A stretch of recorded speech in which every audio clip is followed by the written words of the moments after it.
Jungle.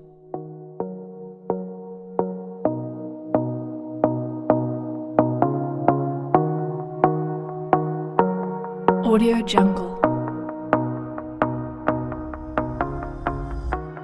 Bien, ahora vamos a trabajar. Vamos a ver, estamos con el 8. Vamos a resolver estos ejercicios. Este sería como el 9.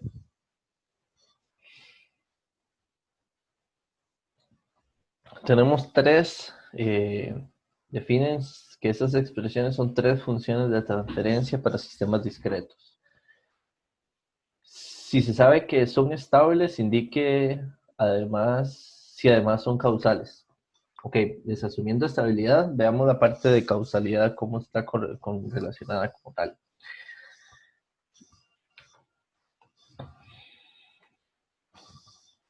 Para poder trabajar esto, básicamente ahí tenemos una expresión que es un polinomial, tenemos numerador, denominador.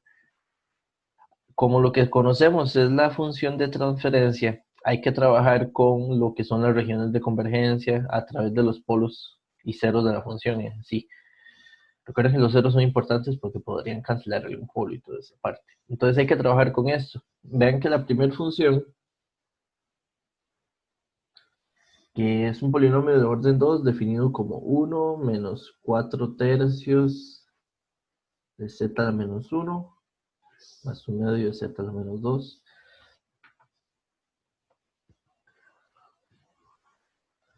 Divide entre este de orden 3 que está en el denominador.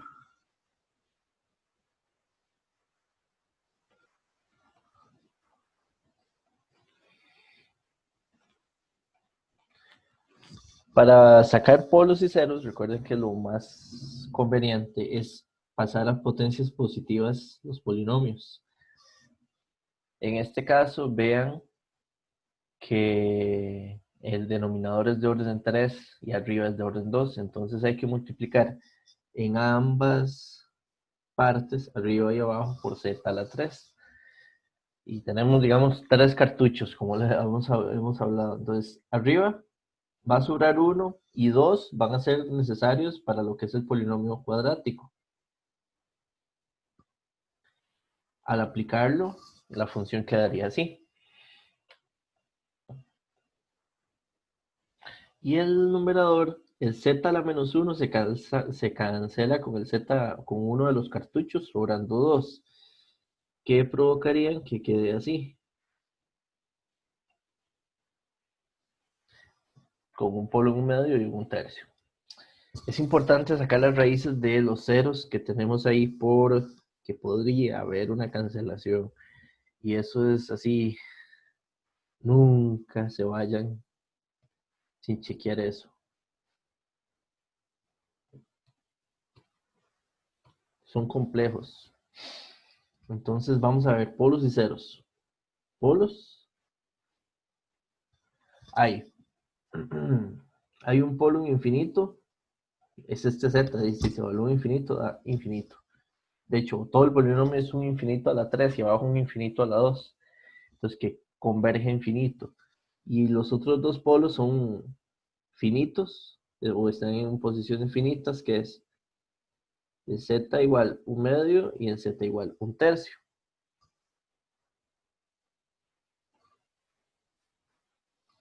Hay tres ceros, uno en el origen y el otro está en 4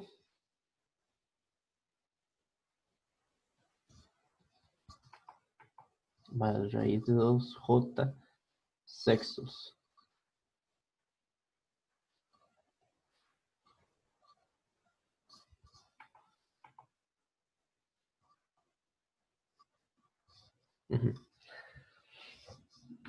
Del diagrama de polos y ceros,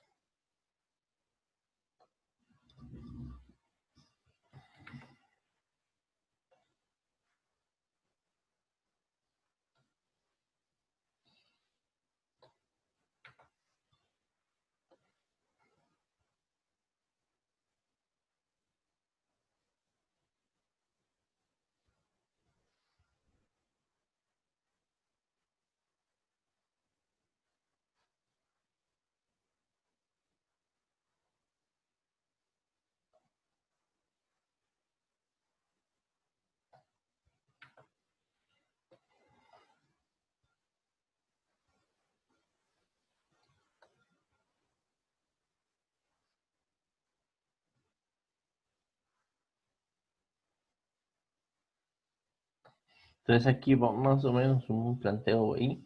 Podríamos decir que este es el polo de un tercio, aquí está el polo de un medio y que aquí está el círculo unitario. De hecho, este círculo vamos a ponerlo un color diferente.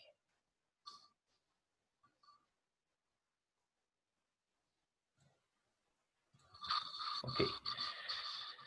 Lo que nos dice, vean que, o sea, primero, para la función, aunque por ahí andan los ceros, de hecho marcaré este tal vez, hay otros dos ceros, como no cancelan, no es tan importante ni relevante analizar. Lo que sí es que con respecto a los polos que tiene esta función, hay una, dos, tres posibles regiones de convergencia. La primera es el círculo interior a un tercio. La segunda es el anillo que hay entre un tercio y un medio. Y la tercera es de un medio hacia afuera. Ven que en este caso, de los tres, lo que nos están diciendo es que el sistema debe ser estable. Entonces, de los tres es cuál región de convergencia incluye en su dominio al círculo unitario. Entonces eso, digamos, analizándolo por ahí, de lo que uno dice, ok, la región de convergencia que lo incluye es exactamente la región 3, que es la región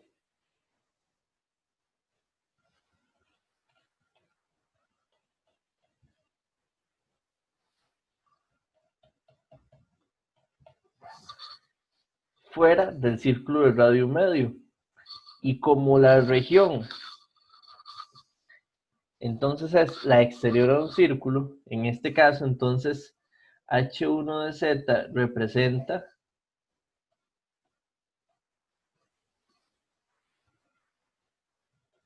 un sistema estable, que es lo como lo define, pero además estable y causal, porque al ser derecha, como la región de convergencia es exterior a ese círculo, el radio medio, cumple la condición de ser causal.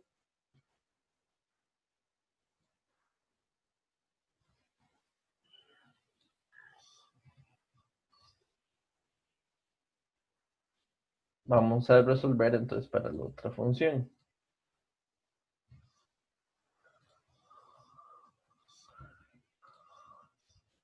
Ven que esto es una copia, entonces aquí vamos a resolver la función 2.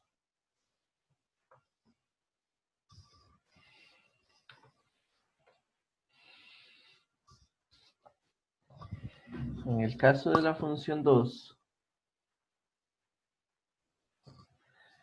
entonces la función de transferencia está dada por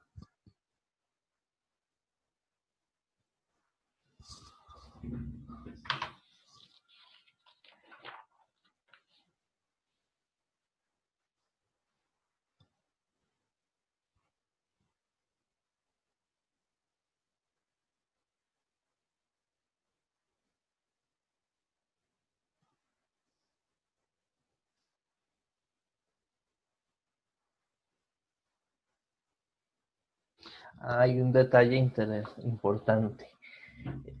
Olvidamos el polo que estaba en el infinito. Vamos al ejercicio anterior. De hecho, me quedó la trampa. En el ejercicio anterior, los polos en infinito hay que tener cuidado. El que esté un polo en infinito, de hecho, se puede interpretar. De hecho, es una interpretación bastante válida de cómo entender el efecto de ese polo. De que existe un círculo que es una frontera de convergencia que está delimitada por ese polo en el infinito. ¿De acuerdo? ¿Qué significa eso? Que esta función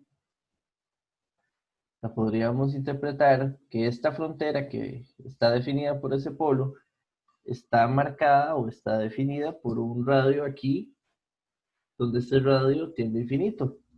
Pero existe esa frontera, digamos, a nivel matemático se puede contemplar. El hecho que exista hace que la región que estamos considerando no sea estrictamente la completitud del plano, digamos, del círculo de un medio hacia afuera, porque hay que quitarle ese punto en el infinito. Y eso se convierte como en una pequeña frontera. Entonces, de alguna forma, esto se va a involucrar de que la función sea bilateral, porque está delimitada por dentro, por el círculo de un medio, y por afuera, por un círculo de radio infinito. Eso hace que sea bilateral, y ya al ser bilateral no es causal. Otra forma de verlo, y de hecho es que es bastante relevante el detalle, otra forma de verlo es este z a la menos 1 que está aquí adentro, en la función, o sea, el que está propuesto aquí en la función. Uno lo puede ver a través de propiedades que tiene la transformada z, porque eso se puede ver como que sea un h de z por una función, donde este h de z, digamos, correspondería a todo esto. Si usted analiza esa función no tiene, vean que es de orden 2 arriba y abajo. Esa función como tal, de hecho aquí está, digamos, en la descripción, tendría un z al cuadrado menos 4 tercios de z más un medio. Y z menos un medio y z menos un tercio. Entonces esta función como tal tiene dos polos y dos ceros. Y tiene una región de convergencia que es de la región de un medio hacia afuera, hacia allá. Eso va a ser derecho, porque esa función no tiene el polo que está en infinito. Esta función de aquí es derecha. Digamos que podríamos llamar que es un h de n, donde ese h de n está multiplicado por un u de n por ser derecho. Pero este z que está afuera, a través del desplazamiento, lo que va a hacer es la función que tenemos de respuesta al impulso la va a desplazar una muestra hacia la izquierda. Entonces, a la hora de ver, digamos, el desplazamiento, digamos, completo con este z, esto se va a ver como un h de n más 1 por un u de n más 1. Y esto hace que ya sea no causal. Entonces, ese polo que está en el infinito, un lado se puede ver por propiedad por ese desplazamiento que produce ese z, y lo otro, que tal vez sea más simple, es ver ese polo que está en el infinito, que va a producir que sea no causal. Y totalmente algo no me estaba cerrando en la idea de con ese polo que lo habíamos dejado de fuera. Y yo decía, y de hecho era con esta función, porque esta función como no lo tiene, dije, ahí fue donde me nació la duda. Vean que esta función no tiene un polo infinito, sino más bien esta función, vean acá, tiene nada más un solo cero finito.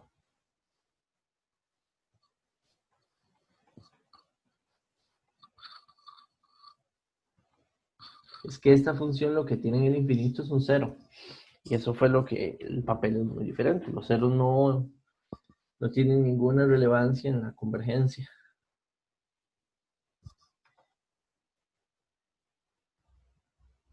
Entonces factorizamos, ya están potencias positivas, no hay necesidad de hacerle ningún trabajo.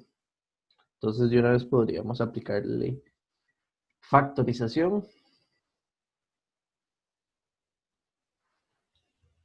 Sumas.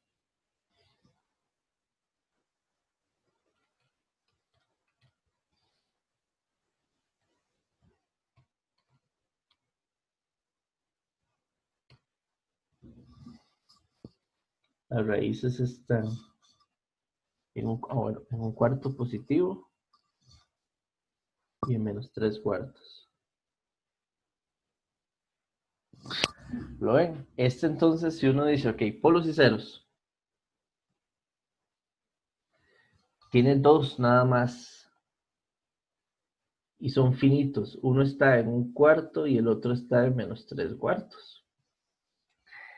Y los ceros, que por el análisis que sabemos deberían de estar contemplados dos igualmente, entonces hay uno en un medio y el otro en infinito, que es como la idea, cuando me voy acercando a infinito, tengo un infinito entre infinito cuadrado que converge a cero. Ahora, vean que no hay cancelación de polos y ceros. significa que lo que corresponde a los polos y ceros son exactamente esos que tenemos ahí.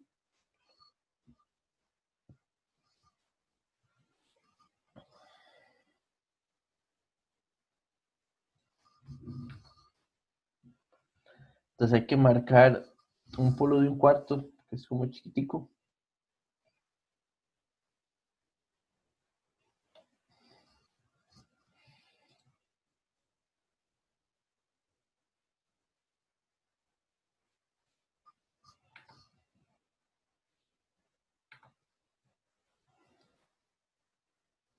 Otro de 3/4.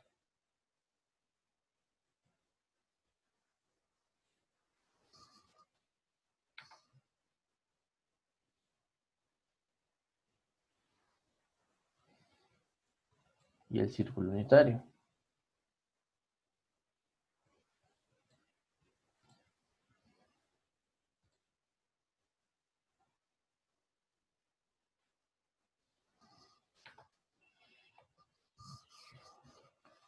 Entonces, es en un cuarto positivo, aquí está el polo.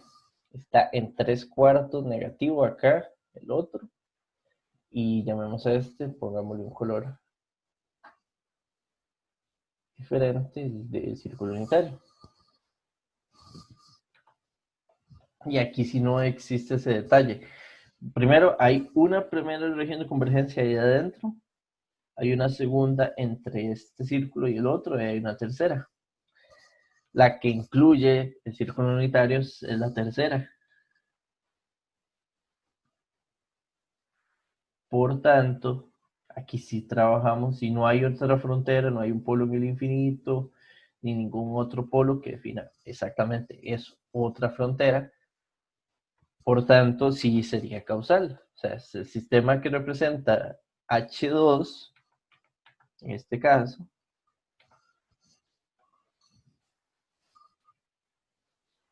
sería causal.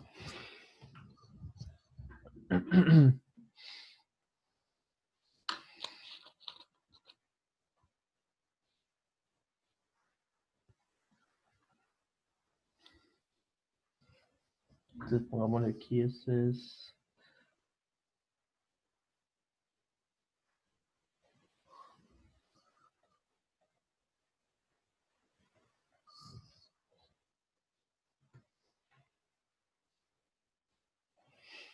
es el que corresponde al 2.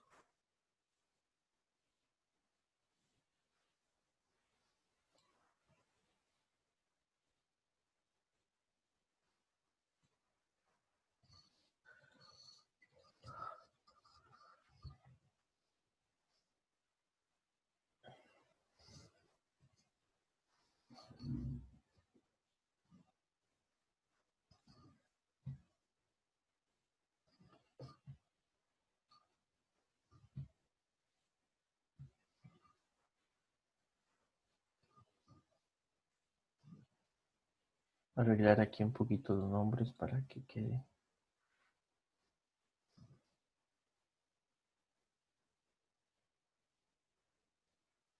Vamos aquí. Entonces, la función 3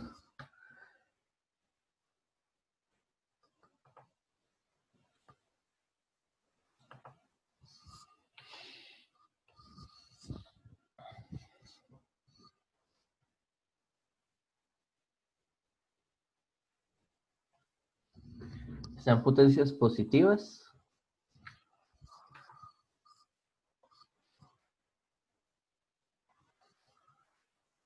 Bueno, no están potencias positivas todo abajo, no.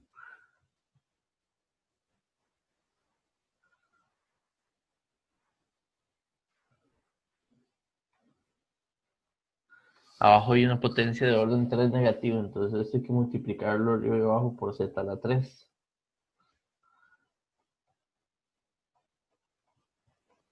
Entonces aquí arriba tendríamos z a la 3 y un z más 1.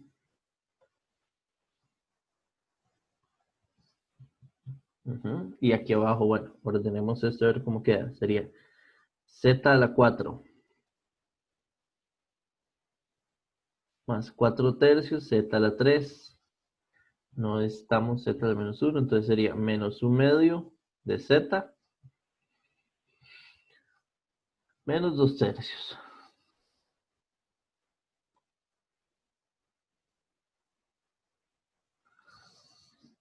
Según parece, deberían haber 4 polos. Factorizando esto a nivel, bueno, ustedes pueden en la calculadora.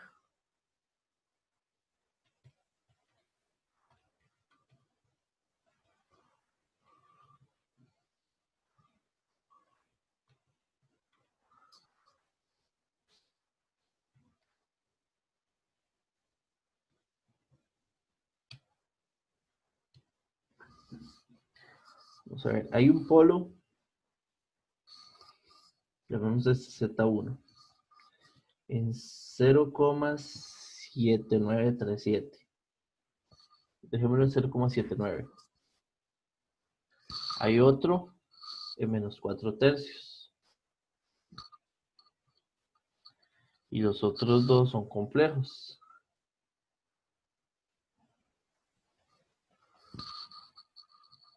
Menos 0,4 redondeado. Más 0,69 J.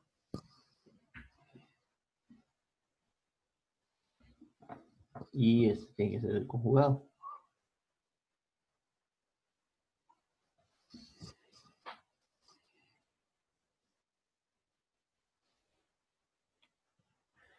Esos polos importa estar seguro del radio, entonces vamos a calcular la forma polar de ambos.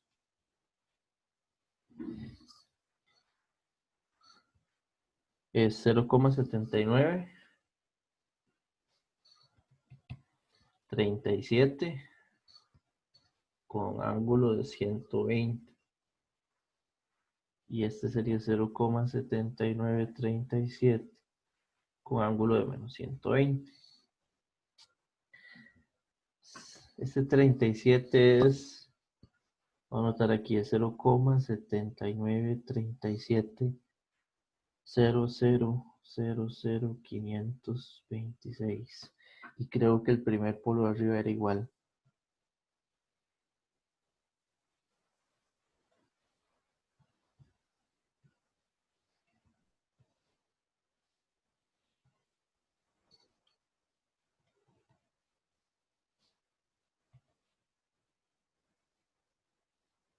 Es exactamente igual. Entonces significa que Z1, vamos a ponerlo así, la magnitud de Z1 es igual a la magnitud de Z3 y es igual a la magnitud de Z4. Y la magnitud, por eso o sea, el detalle es importante porque son los radios los que definen las regiones de convergencia. Entonces hay un radio de menos 4 tercios.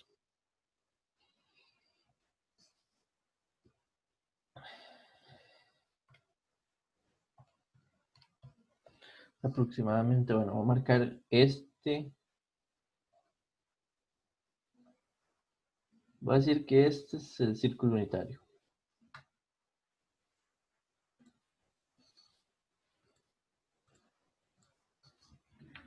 Hay que dibujar un círculo más grande.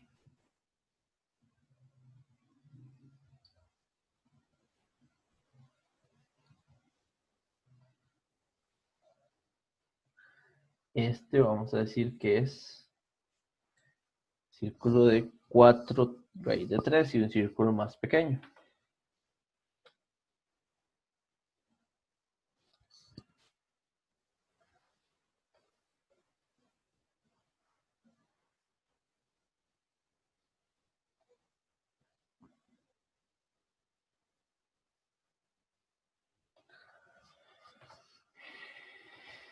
¿Cómo estamos con los polos? Entonces, hay un polo en menos 4 tercios.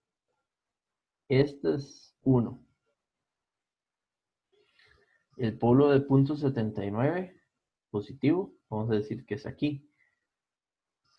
Y hay un par de polos que tienen el mismo radio, pero están a 120 grados. Entonces, 120 grados es aproximadamente 90 más 30. Eso es como por acá.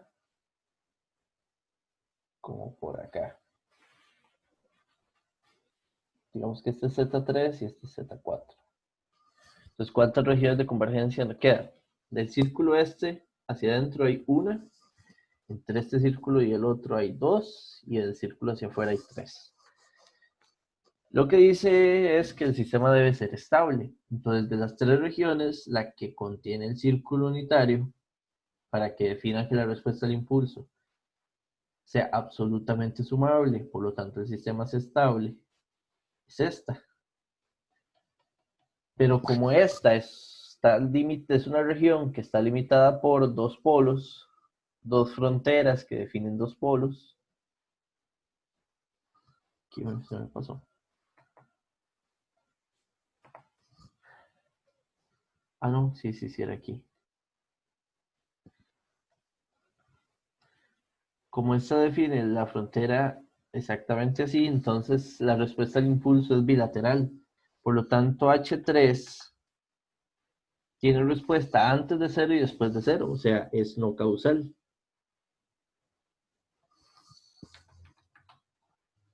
El que es estable es no causal.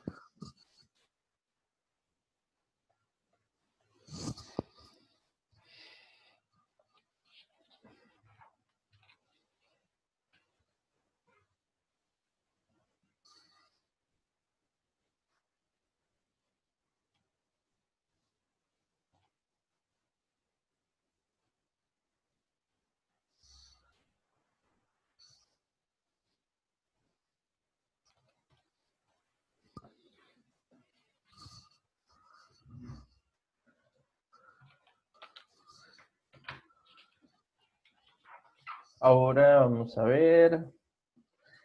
Hay otro ejercicio que me gustaría hacer. Este es un ejercicio un poquito más de otro enfoque. El ejercicio lo que propone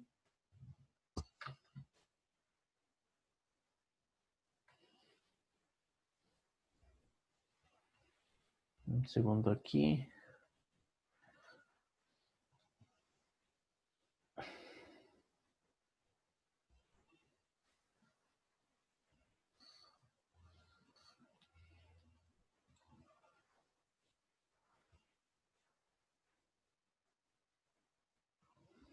Ok.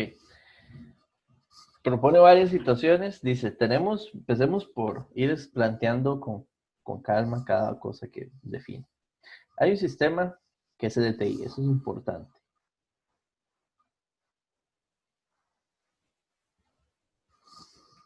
Este sistema tiene función h de z de transferencia asociada a una respuesta al impulso h de n. Se sabe que h de n es real. Si h de n es una función cuyos valores son reales, por propiedad de la transformada z, la función de transferencia tiene que cumplir simetría hermítica conjugada. Es una simetría, bueno, cumplir esta ecuación no es exactamente simetría hermítica, se podría decir algo así, simetría hermítica conjugada, pero es esta ecuación, que esta es la ecuación que también rige en Laplace, que si la función tiene un polo complejo debe tener por fuerza el polo complejo conjugado, o un cero también. Y después se dice que h de n es derecho. O sea, h de n, al decir que es derecho, debe cumplir esta ecuación. Matemáticamente la forma de decirlo. Esto tiene una consecuencia que la región de convergencia de h de z debe, y ojo debe ser externa a un círculo. Totalmente un plano que sea externo a un círculo que lo defina. Luego dice, esto sería el punto 2. Ahora, el punto 3 dice que la función tiene una condición de que el límite cuando tiende a infinito de dicha función tiende a 1. Eso se puede sacar creo que con la ganancia y los teoremas de valor final, me parece. Pero ahorita lo vemos. Creo que ahorita no tenemos. Y el cuarto, Dice que tiene dos ceros.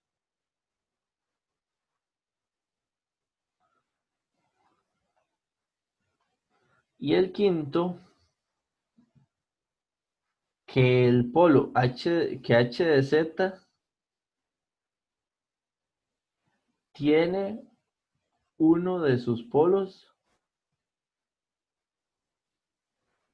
en este círculo. No sabemos dónde porque hay infinitas posiciones, pero cumple que está en un círculo de radio 3/4. La pregunta es si el sistema es causal y si es estable.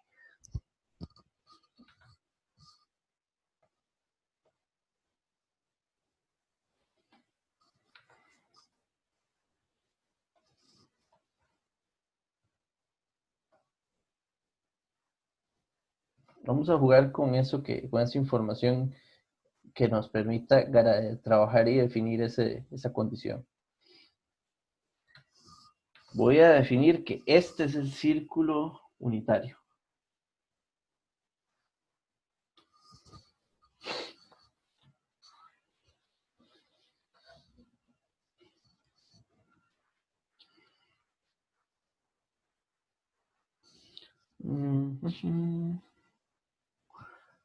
Esto es importante. Digamos, si ustedes ven esto, recuerdan hace un rato, bueno, vamos planteando. Este círculo unitario define la región de estabilidad o la condición. Nos dicen que hay un polo en 3/4.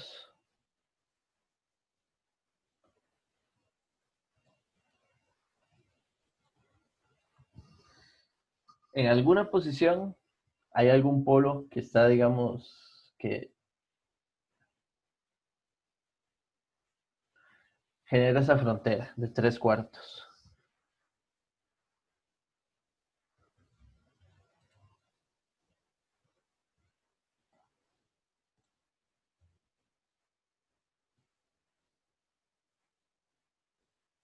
Ok, vamos a marcarlo aquí 3/4.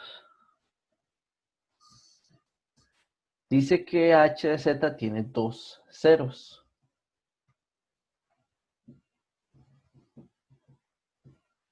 Dice que h de n es real. Debe cumplir simetría hermítica. H de n es derecha. Significa que converge en un círculo hacia afuera. Y si es derecha, el detalle de ser derecho es que no necesariamente tiene que ser causal. Porque, por ejemplo, usted puede tener una secuencia que sea así, que sea 1 y que siga así.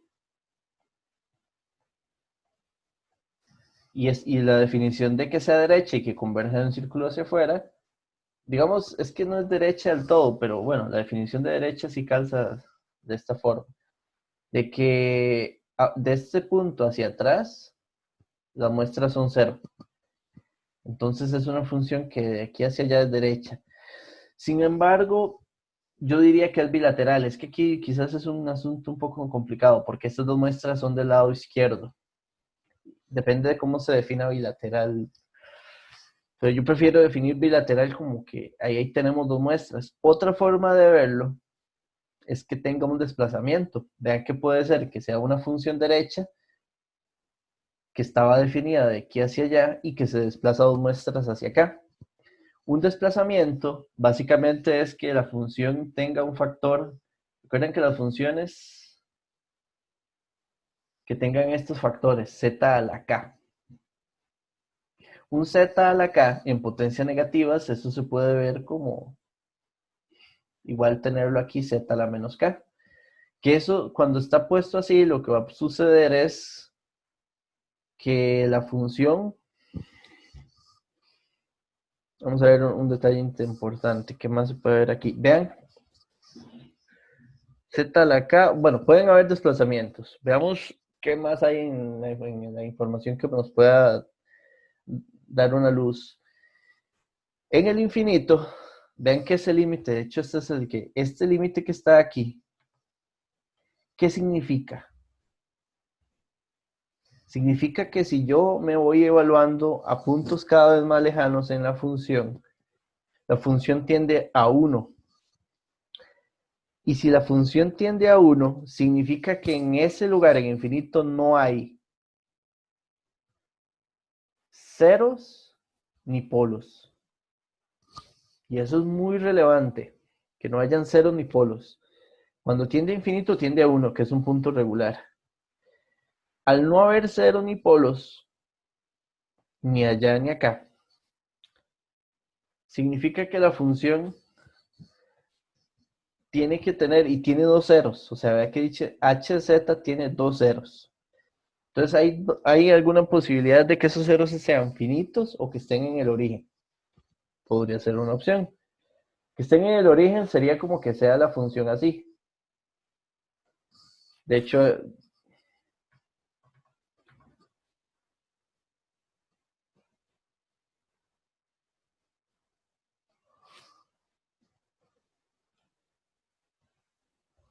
bueno, aquí decía que tiene uno de sus polos en una ubicación no real.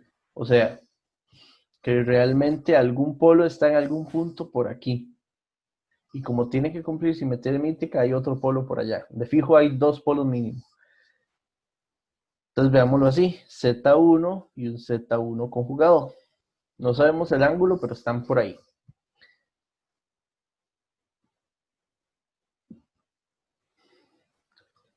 Hay dos posibilidades con respecto a los ceros. Dice que tiene dos ceros. Entonces puede ser que sea este, como que esté en el origen, o podría ser que sean finitos. Pueden ser una combinación.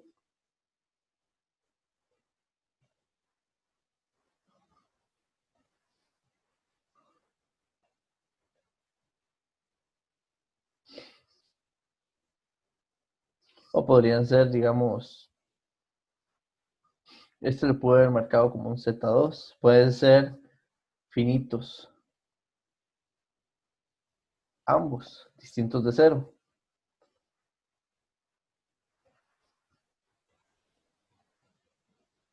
La pregunta es, ¿habrá este Z1 conjugado? ¿Habrá otro polo? Porque la función no dice que haya más polos. Nos dice que tiene dos y que uno, o sea, que tiene uno y que no está, y que está en una posición no real. Pero entonces, como la función hn es real, eso significa que existe el otro polo, el conjugado.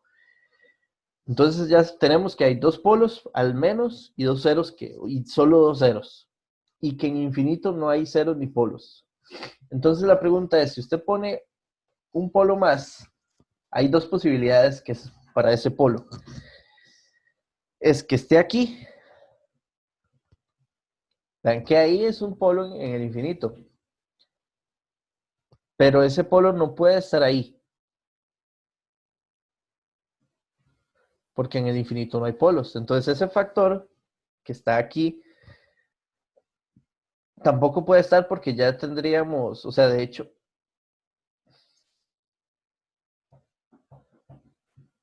no puede estar ni este, ni puede ser esto, tampoco esto no, porque ya tendríamos un polo en infinito, este tampoco, y esto sí podría ser, pero ahí no hay polo en infinito. Y lo otro es que esté aquí abajo. ¿Será posible que hayan zetas aquí abajo para tener otro polo? Y la respuesta es no, porque si yo tuviese zetas abajo, un polo en el origen, sí, un polo en el origen, en cero, significa que también tendría un cero en infinito. Vean que esos zetas abajo quedaría un infinito a la 3.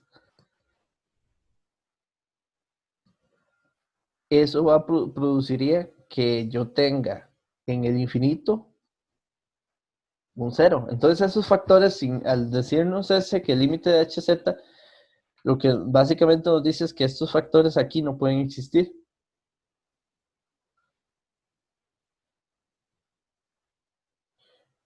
No pueden existir zetas, ojo el detalle, no pueden existir zetas solitos que produzcan que el orden del numerador sea distinto al del denominador. Ejemplo, este de aquí, que haya un z aquí Porque ese ya pone un 0 en el infinito y eso no es posible según la otra condición. O un z aquí, y eso ya pone un polo en infinito, un 0 en infinito, porque ya tendríamos un infinito a la 3 y un contra un infinito a la 2, eso tiende a 0, y no hay un 0 en el infinito. Entonces, esas son las posibles opciones que podríamos manejar. Vean que ninguna en el infinito vamos a tener polos o ceros.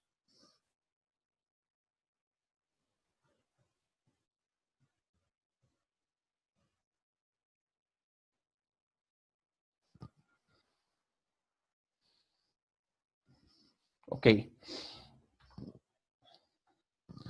Si en el infinito no hay polos y ceros,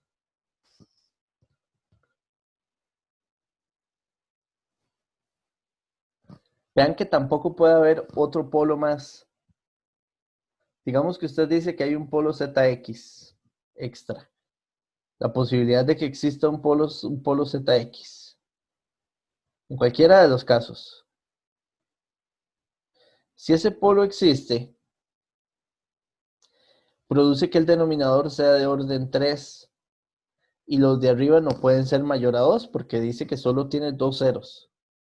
Significa que cuando lo evalúo en infinito, eso produce que tenga un cero en infinito, porque van a tener una convergencia de un infinito al cuadrado entre un infinito a la 3 y que eso converge a cero. Y esto no puede ser válido según esta condición. Esa condición que está ahí es la clave casi de todo. Por lo tanto, la función, o sea, por donde usted la mire, tiene dos polos y dos ceros, nada más. Y los dos polos son complejos conjugados. Los ceros pueden ser en el origen ambos, pueden ser uno en el origen y uno real, o pueden ser dos reales, Z2 y Z3, o pueden ser complejos conjugados entre sí, de hecho. Ahora sí, si ya no hay más polos, la pregunta es, como h de n dice que es derecho, la pregunta es si es causal y si es estable.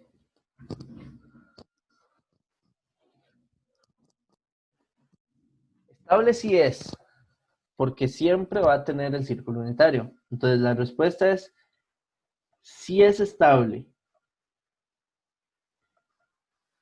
El detalle es si será causal. Para que sea causal, recuerdan que para que tuviese que ser causal, tiene que ser cumplir la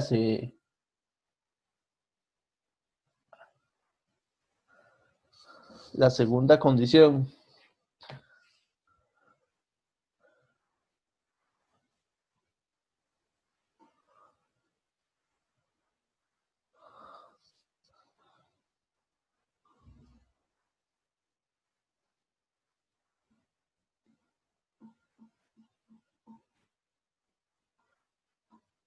Ah, claro. Recuerdan, lo vimos hace un rato. No pueden haber polos en infinito. Entonces esta región de convergencia hacia afuera es totalmente externa a un círculo y no tiene la frontera en infinito.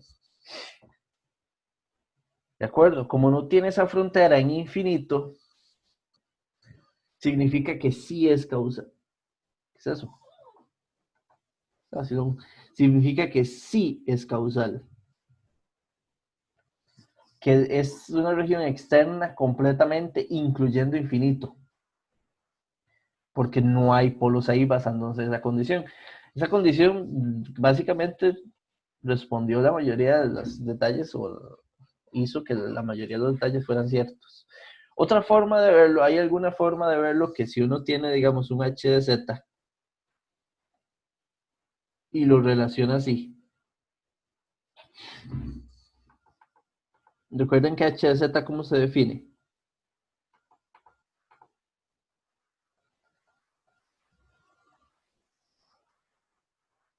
Es la transformada z de la respuesta al impulso. Esta función sería, por ejemplo, para algunos n negativos, por ejemplo, tendríamos h de menos 2 por z a la 2 más h de menos 1 por z más h de 0, h de 1 por z a la menos 1.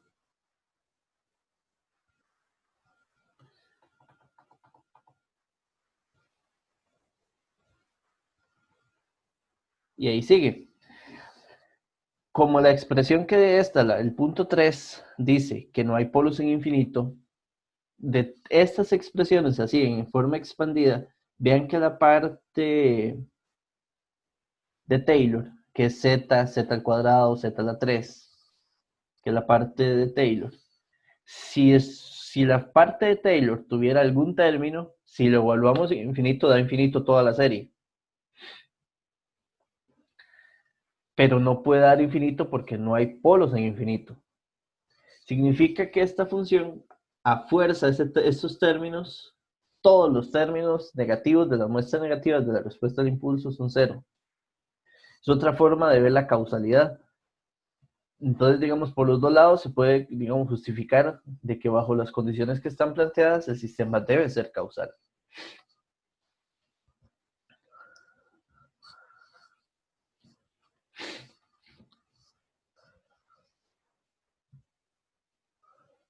Y este era, dejémoslo entonces como 10. Y vamos a terminar con esta parte, que es sobre sistemas LTI. Dice,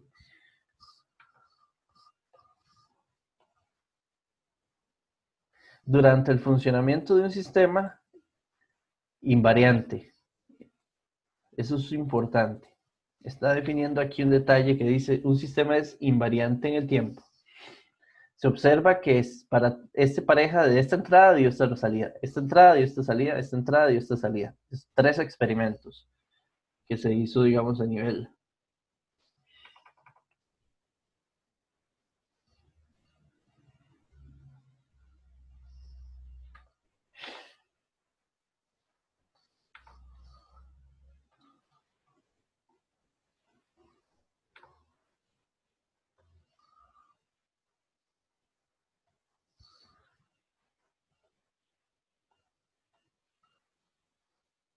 Es un sistema TI. No sabemos si es lineal, de hecho creo que hay una pregunta, pongámosle así, que trata de explicar si es lineal o no. Entonces la pregunta dice, de hecho este fue un ejercicio del examen hace un año. La pregunta dice, determine si el sistema propuesto es lineal o no y que justifique la respuesta. Hay un detalle importante por entender por linealidad. ¿Qué significa por invarianza? ¿Qué significa eso? Que cuando el sistema le entró esta muestra en el tiempo en n igual 0, la respuesta que él dio fue esta. En n igual 1, él respondió con n igual 1 en ese valor, y en n igual 2 dio esa respuesta. Recuerden que esto es relativo. Si usted ve el sistema, significa que el sistema da la misma respuesta sin importar en qué instante esté. Entonces usted al sistema puede decir, usted puede tener un x4, que ese x4 sea 1, 0, 2. ¿Qué significa esto? Es la misma entrada x1, pero con se presentó un poquito antes, pero digamos que ese se presentó antes para el sistema se presentó. Entonces esa señal, el sistema la va digamos, a transformar y va a producir una señal de respuesta idéntica. Solo que la respuesta va a ser acorde al tiempo en el que se presentó. Si el 1 se presentó en la muestra menos 1, él va a empezar a dar, perdón, él va a dar la respuesta en la muestra menos 1 con el 0, y así. Eso significa invarianza, él responde en cualquier momento igual. Entonces, ¿será que usando y entendiendo esto se puede ver que el sistema trate de tener un comportamiento lineal? Uno podría decir. Entre la función 2 y 3, ojo el detalle, entre la función 2 y 3, uno puede agarrar la función 3, vamos a llamarle x3 techo, y la podemos adelantar una muestra, que sea 0, 0, 1. Si la adelantamos una muestra, la respuesta, llamémosle y3 techo, por invarianza se va a adelantar una muestra. Entonces esa muestra sería 1, 2, 1.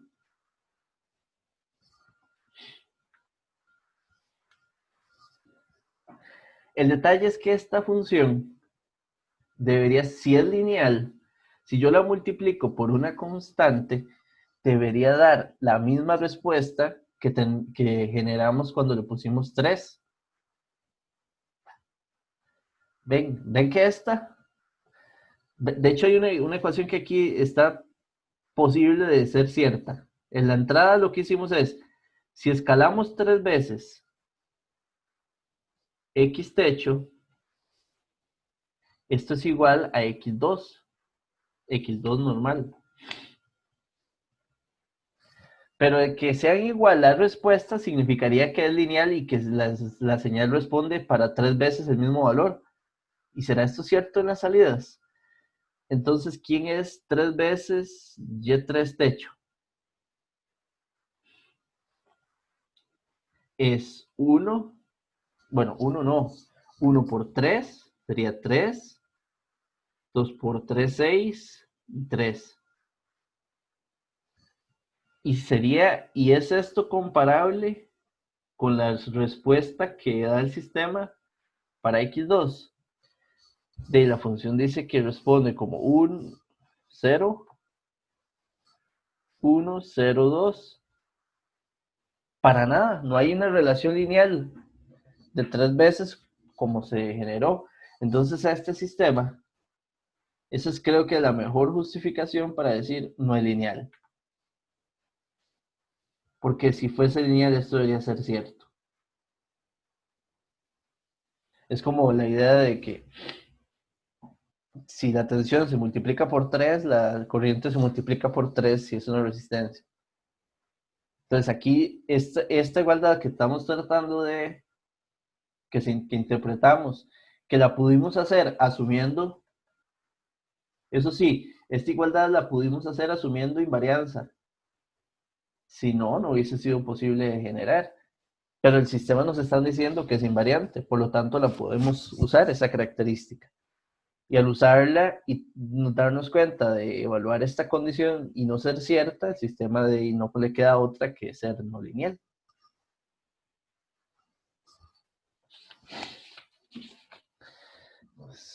Es profundo el detalle. Ahora, ¿cuál será? ¿Podemos calcular la respuesta al impulso de ese sistema? Y la respuesta es, claro, con la función 3. ¿Por qué la respuesta al impulso? Es que en la entrada tengamos un delta de Dirac. Que un delta de Dirac es un 1 en la muestra 1. Pero como el sistema es invariante, la función 3 la podemos desplazar 3 muestras a la izquierda, de adelanto. Entonces, si usted agarra x3 y lo adelanta 3 muestras, esto va a ser igual a un impulso de Dirac.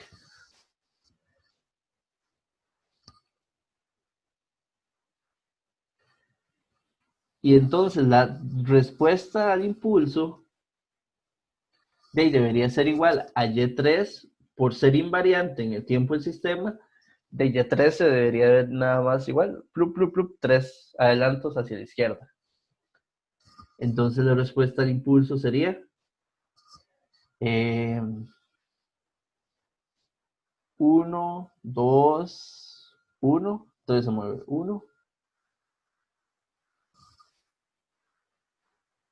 Vean que la respuesta al inicio es esta, era la muestra 0, pero se desplazó una.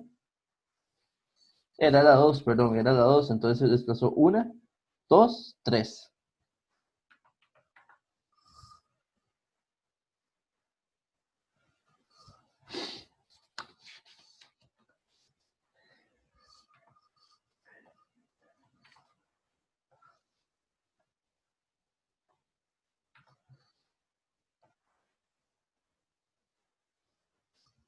Entonces es un ejercicio muy conceptual de cómo manejar y cómo comprender la orgánica de linealidad e invarianza. Pero entonces es bastante interesante.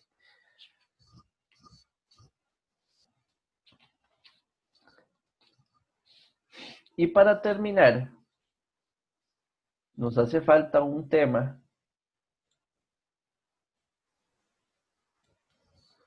de análisis que no, lo vamos a completar mucho en, digamos, en el tema siguiente, que es en transformada Z unilateral.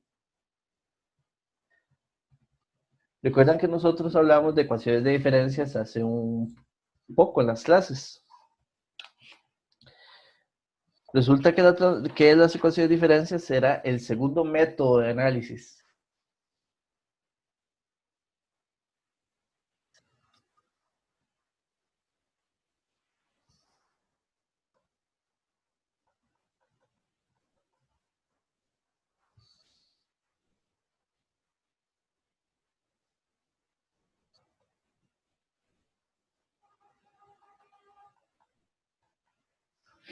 Entonces, así lo vamos a proponer y plantear acá. Las ecuaciones de diferencias representaban el segundo método de análisis de sistemas en tiempo discreto. Las ecuaciones de diferencias son una definición o una relación que permiten describir la salida de un sistema, y vamos a ponerlo así, en función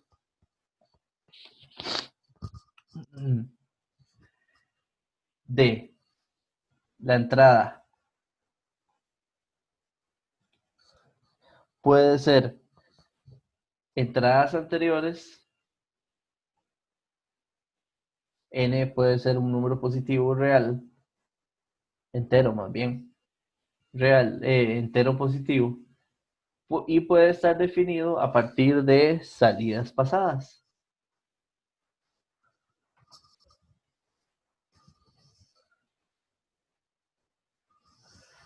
Entonces las ecuaciones de diferencia son ecuaciones dependientes, vamos a ponerlo así.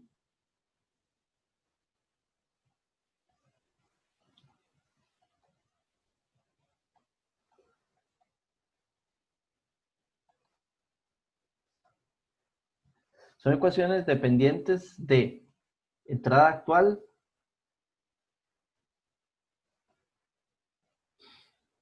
que se refleja en la función x de n. Salida pasadas,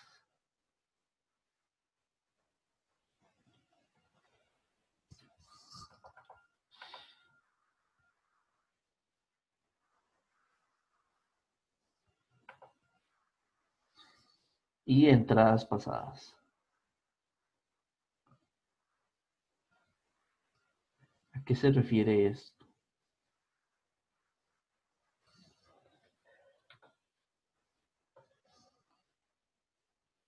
O sea, yo tengo un sistema.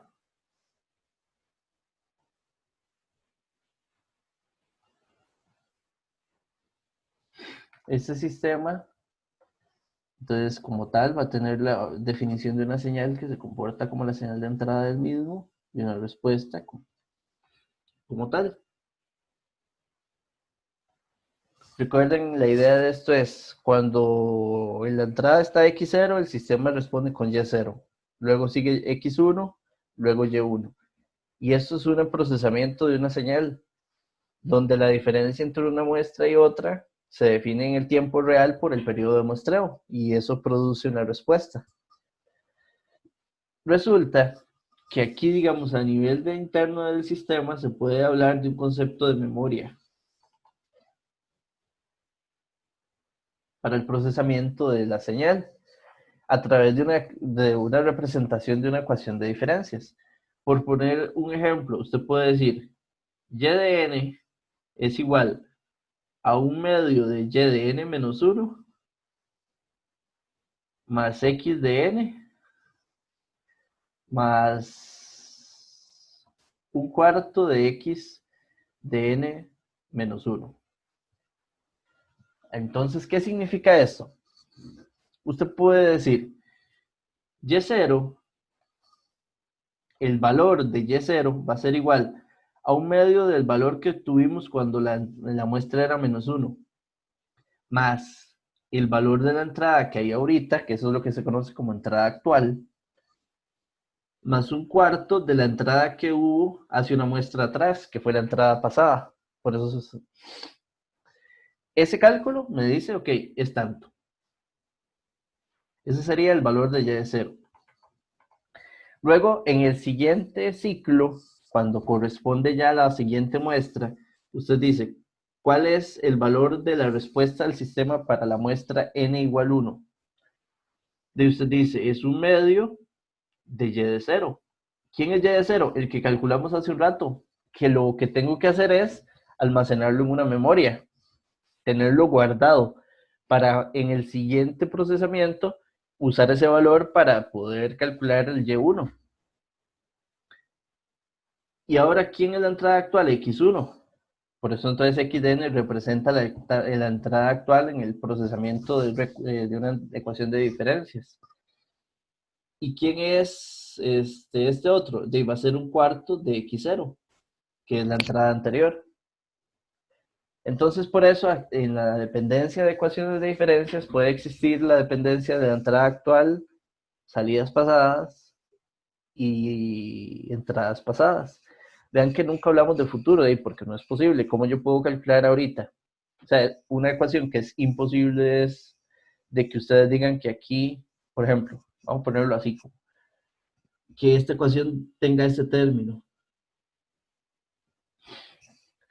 Porque sería como que en y de 1 dependa de y de 2 para el cálculo. Pero cuando estoy calculando y de 1, y de 2 va a ser hasta dentro de un rato. Todavía eso es futuro. No puedo saber ese valor. No puedo ir al futuro, ver cuánto daba y de 2 y devolverme para calcular y de 1. Tampoco la entrada. Entonces, en procesamientos en línea de una señal que está sucediendo y que estoy procesando para dar una respuesta, esto es imposible de pensar. Aunque estos procesamientos ahí, en algunos trucos, en cursos avanzados se puede visualizar de algunos análisis. Aquí no lo vamos a plantear con esa intención, sino las ecuaciones recursivas, las ecuaciones de diferencias, tienen que ser ecuaciones que dependan de esos tres parámetros de información: entrada actual, pasadas o salidas pasadas. Ahora, la ecuación de diferencias se dice que es recursiva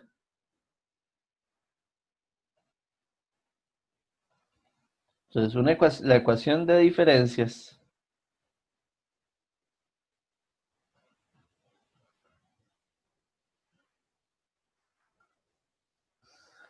se dice que es recursiva si depende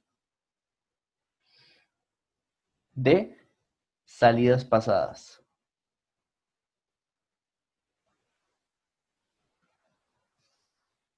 Si no depende de salidas pasadas, se dice que no es recursiva. Ahora, el m, vean que así como está definido ya, el m más grande, el m mayor de dependencia, algo así como memoria, representa el orden recursivo o representa el orden de la ecuación.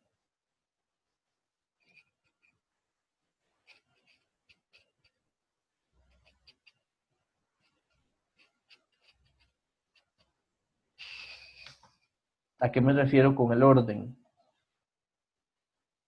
Usted podría tener entonces, esto es una ecuación recursiva, esto es una ecuación de diferencias.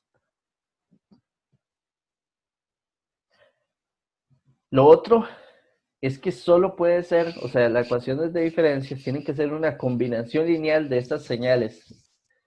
No pueden ser que tengamos una multiplicación o cosas como por el estilo.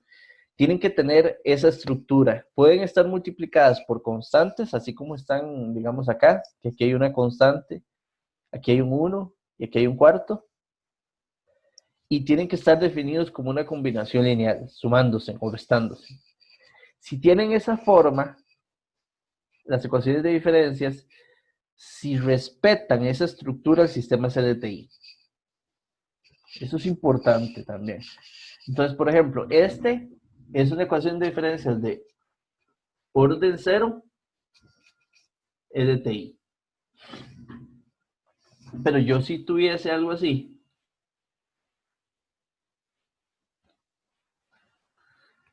esto no es LTI. ¿Por qué? Porque vean que no respeta lo que estoy proponiendo. A lo que está multiplicando uno de los parámetros de información, que es la entrada actual, no es una constante, sino es el valor de la muestra, que no es constante. También podríamos decir que y de n sea, no sé, x de n por x de n menos 1. Esto no es LTI. Tiene que respetar la forma.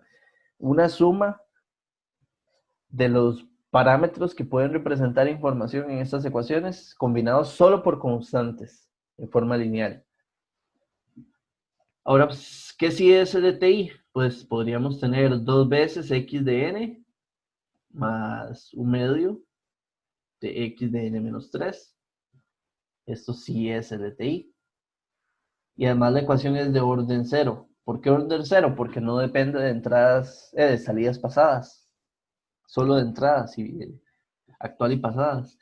Podríamos tener una ecuación de diferencias como 2 veces y de n menos 1 más x de n.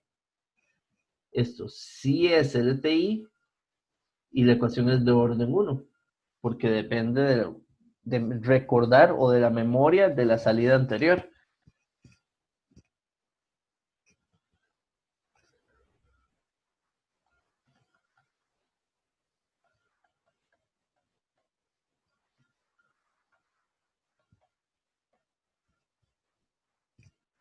Esto sí es LTI, respeta la estructura de una ecuación de diferencias que sus coeficientes son constantes y es una combinación lineal de entrada actual, salidas pasadas y entradas pasadas. Y además de orden 2. Es una ecuación de diferencias de orden 2. ¿Por qué? Porque en la ecuación, cuando usted calcula un valor de salida, necesita conocer el valor de la respuesta de hace 2 muestras hacia atrás. Entonces eso es como una memoria de dos,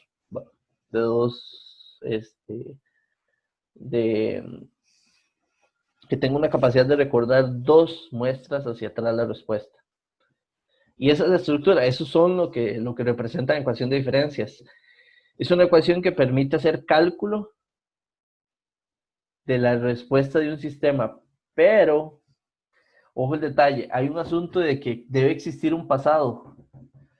Si usted quiere calcular, por ejemplo, y de 0, en la ecuación que estábamos viendo aquí, en el cálculo de las ecuaciones, o digamos en la solución,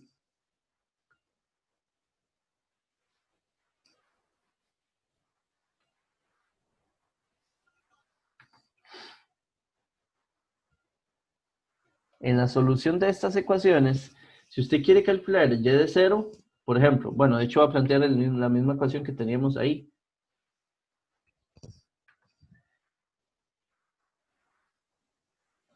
En el cálculo de las ecuaciones, de esta ecuación, por ejemplo, en lo que significa calcular la salida, usted dice y de n, vamos a definirlo así, y de n es igual nada más a un medio de la salida anterior más la entrada. Si usted quiere calcular entonces en y de 0, ¿de qué necesita conocer? Lo que se obtuvo en y de 1. Y uno dice, ok, ¿cuánto fue y de 1? Digamos que eso se revuelve. De y de 1 tuvo que haber sido, según esta ecuación, así. Dependería de y de menos 2. Y si, ok, usted dice, ¿cuánto vale y de menos 2? De y de menos 2, según la ecuación, debe de estar relacionado con estos parámetros.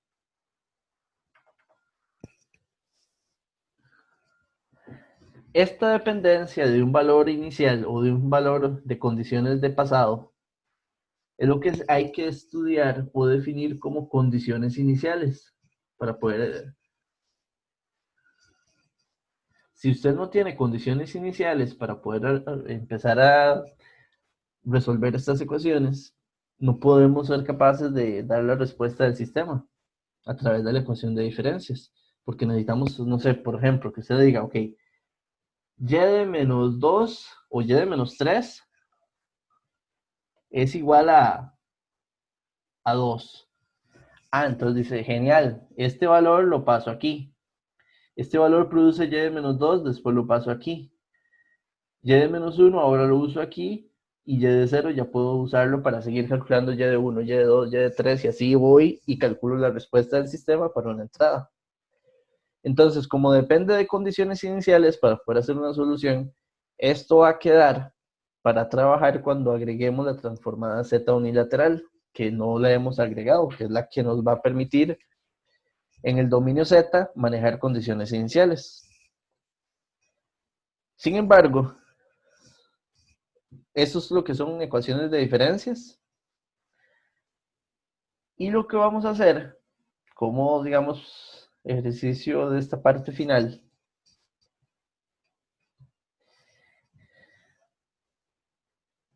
es cómo están relacionadas las ecuaciones de diferencias con la función de transferencia de un sistema.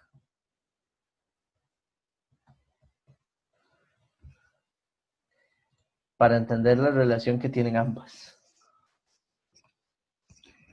Entonces, para eso vamos a hacer, sea esta la ecuación de diferencias de un sistema, o sea un sistema con esta función z.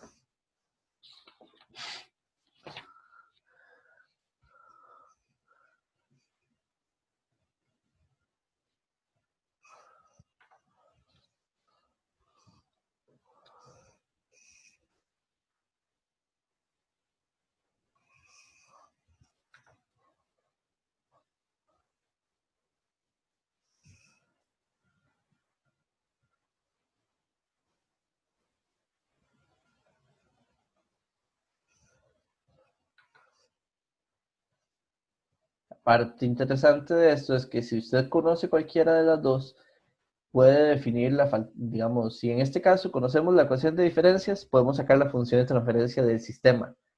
Y si sé la función de transferencia, puedo sacar la ecuación de diferencias. ¿Cómo se hace? Si uno tiene la ecuación de diferencias y le aplica una transformada z, ¿quién es la transformada de y de n? Llamémosla y de z. ¿Quién es la transformada de un medio de y de n menos 1? Es un medio de y de z, pero como está desplazado de una muestra, le aplicamos ese desplazamiento con un z a la menos 1 en el dominio z. Y esto sería aquí x de z. Si yo agrupo y de z en un lado de la ecuación, para este caso tendríamos esta expresión. Y recuerden que la función de transferencia de un sistema es la relación en z de la salida entre la entrada. De ahí despejando de ahí, entonces la función que es 1 menos 1 medio, z a la menos 1.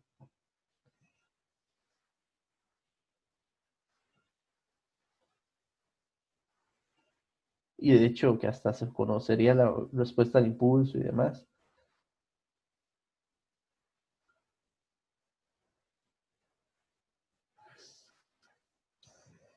Entonces vean la relación. Si usted tiene una ecuación de diferencias,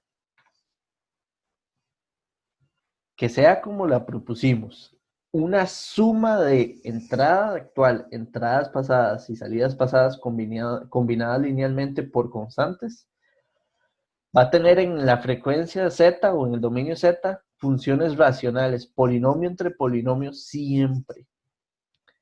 Y en este caso es un ejemplo donde la función de transferencia es esa que está ahí.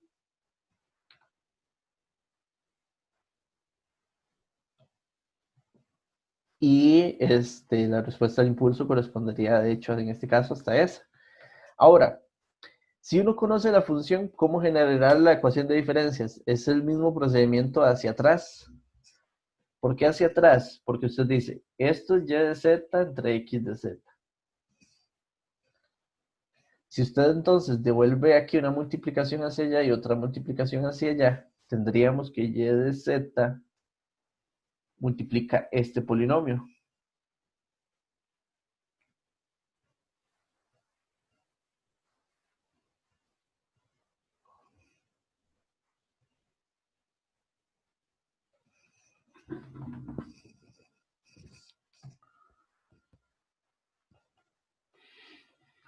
Y si le aplicamos inversa, ¿quién es y de z por 1? Y de z en el tiempo, y de n. Y de z por menos 2z a la menos 1 era aquí.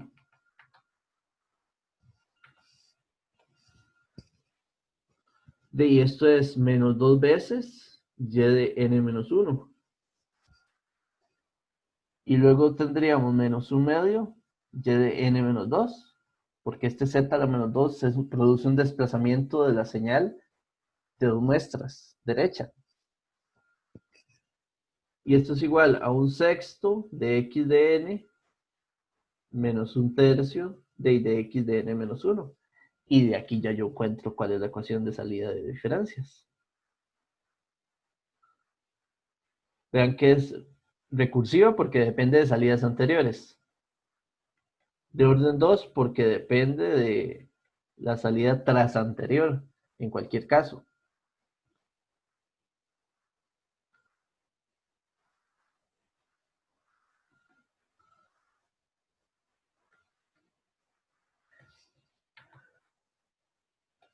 Y además, siendo todavía más implícito, vean que si usted quiere calcular y de 0, por ejemplo, y de 0 depende de la entrada anterior y de la entrada tras anterior. La respuesta que doy en ese instante depende de lo que está en ese instante, la entrada, y de lo que estuvo. No depende de lo que va a estar luego en la entrada. Eso significa que el sistema es estable. Estable, perdón. El sistema es causal. ¿Qué significaría no causal? Como que aquí aparezca esto.